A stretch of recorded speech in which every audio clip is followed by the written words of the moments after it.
There are plenty of different ways that you can grow your business, and there's lots of different media forms you can use to do that. Things like video, audio, the written word, and graphics. And in today's video, I want to talk to you about how I've used graphics to grow my own business. Now, I think it's important for all businesses to use a little bit of different types of medias, not just focus completely on one form of media, but to have a bit of a variety going on. But you'll probably have a strength in one area, and that's probably where your main focus will be, but then you'll also use a little bit of other media as well. And for me, my strength I've found has been in graphics, and I found that the use of growth graphics has been the biggest driver of growth in my business. So because I believe that you'll find the greatest growth in the area that you shine in and the area that you find most comfortable and just comes most naturally to you, I wanted to share my story about how I've found growth graphics that thing for me that's really grown my business and the thing that I shine in. Because maybe you've heard everyone talking about video, you've got to get on video, you've got to be doing reels, got to be doing TikTok and all those things, and you might be thinking, but I don't feel comfortable with that, or I'm not very good at that, and you might have these reservations, and you might be wondering, how can I keep growing if that's not really my thing? And what I want to share with you is basically my story so that you can see that there are alternatives, and video isn't the only way. You might want to use just occasional video, but if it's not your strength, you probably don't want to be putting everything into that, and you want to have another area that you can really shine in and still grow, even if you feel like video isn't your thing. You're worried that the focus is so on video right now, and because of that, you're not going to grow. And even if you are good at video or some other area, using growth graphics as well as that thing is also very powerful as well, because you should diversify. You should be using a variety of things, and so knowing how to create growth graphics can also be a very powerful tool in your business. Now, this isn't going to be all about me showing off these big numbers and stats and trying to show off how I've had this massive crazy growth in my business because of graphics. It's more about just showing you that graphics are a great alternative, and if you're worried that everyone's pushing video or pushing something and you're worried that maybe that isn't for you or you're going to struggle in it, showing you that it is possible to have growth using other mediums, and that growth graphics are an effective tool. It's something that hasn't died off. You don't have to think, oh no, it's all over, there's no point trying anything but video. These other mediums are still quite effective if you use them the right way. So the main platforms that I've used graphics on to grow in are Pinterest and Instagram and Facebook. So with Pinterest, that's more for search engine traffic, driving people to my website and also driving people to my opt-ins. And then with Instagram and Facebook, that's more about building community, getting closer to my audience, and establishing my expertise on those platforms. So let's look at Pinterest first. Creating Pinterest graphic pins has been the biggest driver of traffic to my website and the biggest way I'm getting opt-ins to my email list as well. So when I looked at my current stats, Pinterest is 40% of my referral traffic to my website. So that's quite a hefty chunk, and nothing else is bigger than that. Everything else was broken up into smaller bits. Pinterest really was the top winner that's bringing in traffic for me. And how is it doing that? By me creating graphics on it. And what's really awesome about it is I'm not having to constantly create graphics every single day and stay super active on there. I built up a collection of graphics on there over time, and they stay evergreen. So I'm still getting traffic from old graphics that I created months ago, sometimes even years ago. And so even if I go through times where I just don't have the time to create new ones, it's still bringing me traffic. So it's something where I can be more hands-off over time. So it's the kind of area where you'd be putting a lot of effort in to get it going, but then over time it's not so much pressure to keep going. You can have breaks from it, and they can still be bringing you traffic. Because I put so much effort into creating these Pinterest graphics, my Pinterest account has over 80,000 followers, and even in those times when I'm not putting pins up, when I'm having a bit of a break, I still find I get between 800,000 and 900,000 impressions on my account, and when I am active, it's often going over the million mark. So it shows that by putting in some effort at the start, you can have those breaks, and then you can have those moments too where you just jump in and start creating lots of graphics and really up things and get more traffic moving. So to me, it's a lot less hands-on, and it's a lot quicker. Like creating lots of videos, that takes a lot of time, but creating a series of graphics doesn't take quite as much time. And if you're thinking, well, what am I leading these graphics to? Doesn't it take time to create that content that it's leading to? Well, the thing is that you could create one blog post, and then you could create 6 to 10 pins, different graphics for each one that then go to that. So you can create lots of graphics that lead to that one content. You don't have to just create one graphic to one piece of content. You can keep creating fresh ones over time. And if you have an old blog post that hasn't had much traffic and you want to revive it a bit, then you can create some new Pinterest graphics that send more traffic to it again. And whenever you've got an opt-in or anything new that you want to share, you can be creating graphics for Pinterest to get traffic to it. So this is a really powerful way to use graphics to grow your business, particularly in terms of getting opt-ins, because you can have an opt-in graphic, so another graphic that's for growth that you can add onto your actual blog post to invite people to sign up to your email list. And then you can actually have pages where are opt-in pages and create graphics that lead to those pages too. So I've found it's a great way for growing an email list by creating these graphics that lead people to it. Now, these are the stats on some of my top performing pins. As you can see, they're getting out a lot of impressions. I only had to create those graphics once. One time I spent creating that graphic, and look at the amount of traffic I've got from that graphic. So these graphics can be so powerful for growth. Now, Instagram and Facebook. When I first started on these platforms, I was mostly sharing photos because, well, that's what most people were doing and it just seemed to be the thing to do. And I felt like I was growing very slowly and wasn't getting much traction through these sites. And then I discovered that, it's fine to be creating graphics. You don't have to use photos just because it's a photo sharing site. You can be creating graphics and sharing things that way. And once I started doing that, started sharing things like my expertise and creating graphics that maybe were fun or entertaining or educational, and just making something a little bit more dynamic and interesting than just a photo, that's when I started to see a lot more interaction and growth.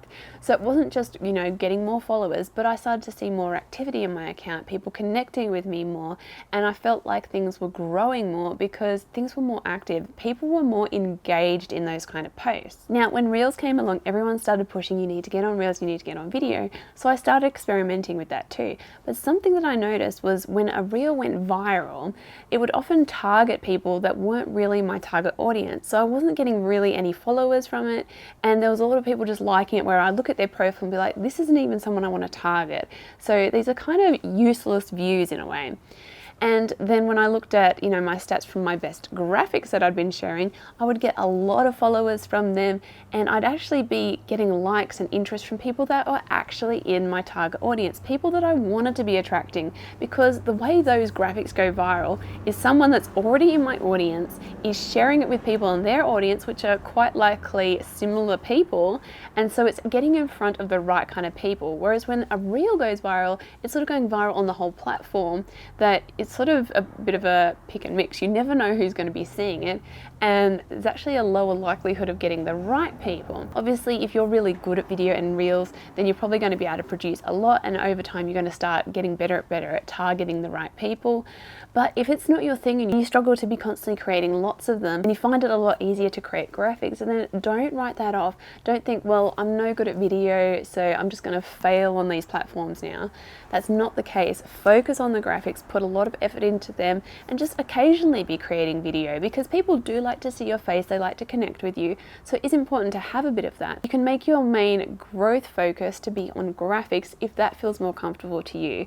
Don't think that it's all over for every other kind of media other than video. If that's what you're most comfortable with, you definitely can still have success with that. Now, some other ways that I use graphics to grow include things like, as I said before in blog posts, creating those opt-in graphics within a blog post, also adding graphics on my website in different ways, like in my blog sidebar or on the home page, different graphics that either promote something that I'm launching or putting out, promoting opt-ins, things like that. And then when I am creating other media, things like blog posts or videos, I'm then using graphics as thumbnails and cover images to attract people to actually want to look at that. Because the thing is with a graphic is someone's going to see that really fast. They can quickly look at it and make an assessment. Am I interested in it or am I not? Whereas a video, they've got to invest some time, start listening to you and thinking, am I actually interested in this or not?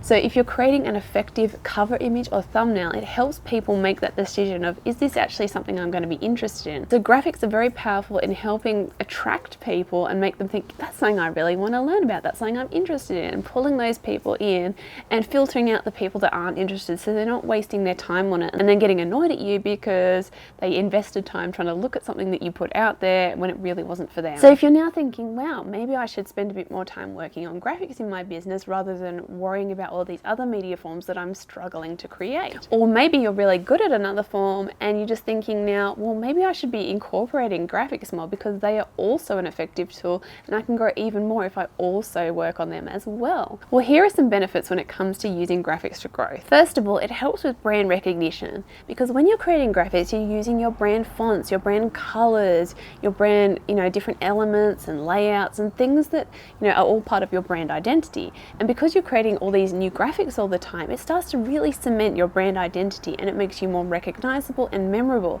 So when someone sees one of your graphics in their feed, when they're just scrolling on through, they'll instantly recognize it and it will stand out to them. And then also you just start to become this memorable thing in someone's mind. They start to associate you with your brand identity because you keep exposing them to it. And they're also going to start associating your brand message with your brand visuals, because you're going to keep putting your message out with your visuals. It's super quick and easy to make. You're not having to invest time in setting up a camera, getting your lighting all right, or if you're doing audio, setting up the audio recording equipment, getting your throat all cleared, ready to go. When it comes to creating graphics, you can sit cozy on the couch and just get your laptop and start creating a heap at once. You can use some templates to get started. You can batch create a whole heap in one go. They're so much quicker and easier to make, so you can get your message out there faster. If you have something that you want to promote, something you want to share, creating a graphic is a really super fast way to get it out there. It also helps you explain things visually. So if you're trying to share something with your audience that maybe they're struggling to come to terms with, really make sense of, you write it out or talk about, you find that they're not quite getting what you're trying to say, sometimes a graphic can help explain things better, especially using things like infographics or illustrations. You can help explain it in a way that might finally click with them. It can help really simplify it and make it more visual so they can really see it, understand it, and go, oh, I get what you're trying to say now. So if you've got some complex ideas or things that you want to help people understand, then creating a graphic can be a really effective way to help people understand that. And that will make you memorable too, because people will be like, you're the one that finally helped me understand how that works. You're the one that made that really click for me. And then they're remembering it visually too. So they're thinking of that graphic that they saw in their head. And so you start to really make yourself memorable. It's also super easy for people to share and save graphics. So when they share it out to their audience can, again, look at it really quickly and assess if it's for them or not. And so you're not asking a lot of other people. So they can share it really easy, and it feels like an easy thing to share, because they're not having to say, oh, watch this video or read this blog post, which is a big commitment to ask someone. And when they don't actually know who you are, they might be resistant to that. So if you want to share something with someone, sharing a graphic is something that's super easy, and they can look at it quickly and be like, oh yes, this is very interesting, or no, that's not for me.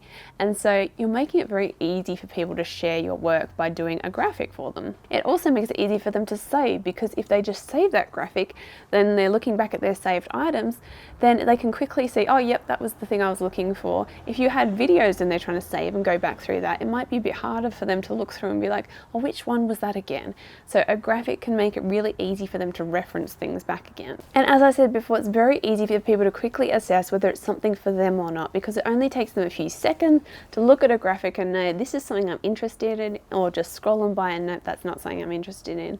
And so people aren't having to invest a lot of time wondering, is this actually interesting to me? They can quickly know if it's for them or not and quickly get something out of it. And it also is super accessible, because they're not having to worry about having sound on or having to, listen to something. If they're in an environment where they can't have the sound on, or they just want to sit quietly and consume something, then a graphic is a super easy way for them to consume some information without it being noisy or time consuming. And so you're making it super accessible and easy for people. It also helps to break down ideas into more simpler chunks. So when you create a graphic, you're usually just picking one simple concept and breaking that down into a graphic form. And so it's not overwhelming for people. Longer form content, you're really giving people a lot of information, and so that can become overwhelming because it's a lot to think about, a lot to take in. A graphic, you're sort of giving people quick wins, because it's just a small bite-sized bit of information and they can quickly take that on, and you're going to be helping people more because they'll be like, yes, okay, I can take that on, that's really helpful, and then they can not feel overwhelmed or be like, oh, this is a lot to think about, a lot to take on. It's also very easy for you to repurpose graphics as well. All you have to do is resize it. So for different medias, you just have to resize the graphic, maybe just shift a few things around a bit, but it's not a lot of effort to repurpose them and be putting them on other platforms, so you can share them around on lots of different social media platforms and get a lot of reach out of just one design. And the best of all, it can be created in comfort. So you're not having to do your hair and makeup, make sure your lighting's all perfect, get yourself all hyped up and in the mood and, you know, being your best self. You can just chill out in your pajamas on the couch if you want to. Get out the laptop and create graphics. So it really is super easy both for you and super easy for your audience to consume. So it really is a bit of a win-win in that way. So if you're not already working on growth graphics in your business, or you've only been doing a little bit here and there, I highly recommend that you look at putting some focus on it, putting a bit of effort into it, because it can be a really great tool for growth. And it's not something you should be writing off because you hear everyone talking about how important video is. Graphics are still a really valuable tool. And perhaps maybe even it's something that you should start be focusing more on, because maybe it's something that is actually where you can shine the most. So I hope you found it helpful listening to my own story about how I've used graphics to grow my business and how it's been the most effective tool for me personally. And if you want to learn more about things like this, like graphic design, creativity and branding, then be sure to subscribe to this channel, and I'll see you next time.